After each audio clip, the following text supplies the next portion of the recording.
Mr. Trump's controversial chief strategist forced out after a short and stormy tenure at the White House. We've just learned that Stephen Bannon, the chief strategist for President Trump, has resigned. Now, Bannon was a controversial figure from the get-go. He had been with President Trump for a year, first joined him on the campaign as the chief executive. Before that, he was a conservative media provocateur. But many people credit Steve Bannon with shaping President Trump's message of populism, America first, and nationalism. He was no doubt controversial from the moment he entered the campaign, partly because of his work with Breitbart. Can you tell us how you're feeling about your chief strategist, Mr. Bannon? Steve Bannon is I never spoke to Mr. Bannon about it. Tell us broadly what do you still have confidence in Well, Steve? we'll see. Hey, look. I like Mr. Bannon. He's a friend of mine.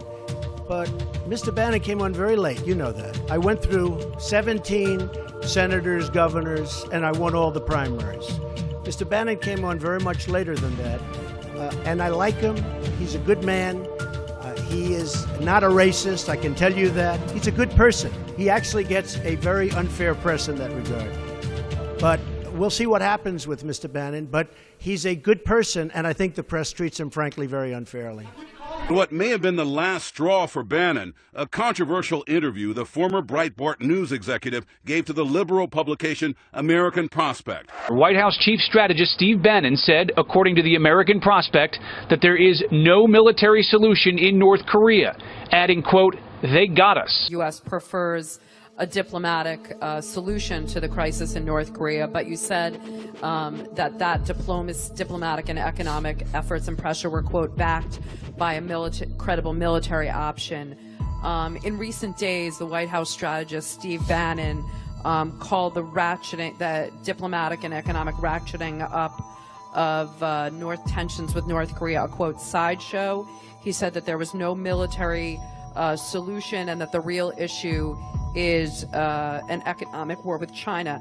Does this reflect some kind of new opinion by the administration, or was he speaking for himself? And are you afraid that comments like this might dilute the credible military deterrent that is backing your diplomatic and economic efforts? Thank you. I don't really have a comment on what Mr. Bannon's remarks were in that particular interview. I read those. I think we have been quite clear as to what the policy and the posture towards North Korea is. And I think Secretary Mattis and I, in that op-ed, wanted to inform, as best we were able to do, inform the American people first, but also inform our important friends and allies as to what our approach is. And our approach has been endorsed by the President. It is reviewed with him periodically in terms of the status of how the approach is working. And it is first and foremost, as you have seen, to undertake a very concerted, deliberate campaign of exerting pressure on the regime in North Korea to an extent that is best we can tell. And we did study previous attempts over the past 2 decades. What's different about this campaign is, I think, the level of international unity around this campaign, the level of cooperation we are getting from China and from others in the region, and the intensity with which we are carrying out the campaign. Obviously, any diplomatic effort in any situation where you have this level of threat that we're confronted with, a threat of proportions that none of us like to contemplate, has to be backed by a strong military consequence if North Korea chooses wrongly. And I think that is the message that the President has wanted to send to the leadership of North Korea. And it was really in response to this ever-escalating levels of threat and rhetoric that were coming from the regime in Pyongyang. And you've heard the words, you've seen the videos that they have produced. I think the President just felt it was necessary to remind the regime of what the consequences for them would be if they chose to carry out those threats. We are prepared. We're prepared militarily. We're prepared with our allies to respond if that is necessary. That is not our preferred pathway, and that's been made clear as well.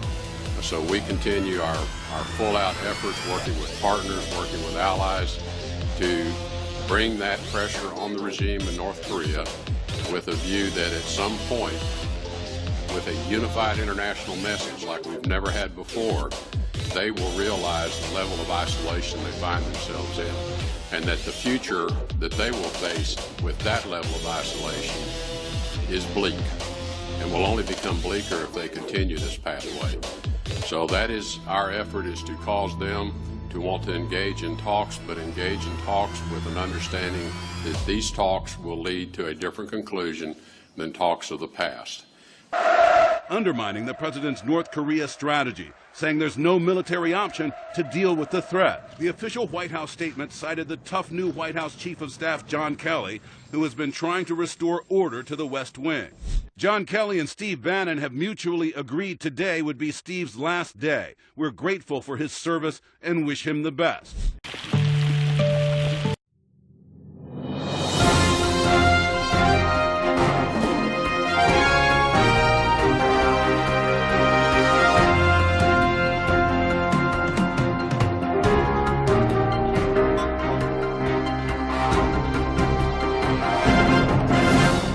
Let me emphasize that word, global. As Secretary of State Tillerson rightly said after North Korea's ICBM launch, global action is required to stop a global threat. The alarming behavior exhibited by the Kim Jong-un regime is not just a threat to our friends in South Korea, it's a threat to Japan, it's a threat to China, it's a threat to Russia, it's a threat to U.S. allies in the Philippines, Australia, and Thailand, and it's a threat to the United States. It's a threat to the entire world because North Korea's missiles point in every direction. And it's the reason that we call for all nations to implement far stronger economic sanctions against Pyongyang. Kim Jong-un is on a quest for nuclear weapons on the one hand and the means to deliver them intercontinentally on the other. Separate capabilities where he continues to make substantial progress. As the world saw on July 4th, North Korea now has an intercontinental ballistic missile capability. That means North Korean missiles have the range to reach North Korea, have the range to reach North America and Hawaii. Ready, talk!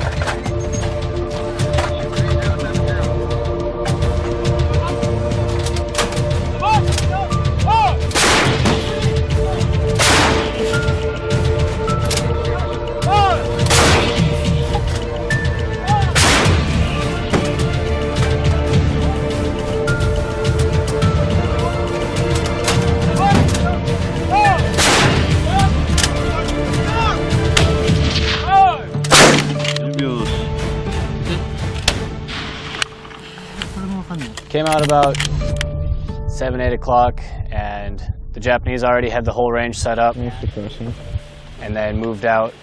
We're engaging multiple targets at various ranges, all the way out to 560 meters. And then the Japanese took their turn on the range. This isn't the first time we've worked with this group. We've been training with them all week, and they're very professional, and they're super curious about how we do things. They've got a couple of hints and tricks that we didn't think of. They're a great time. And because he isn't afraid to fail in public, North Korean capability will continue to improve.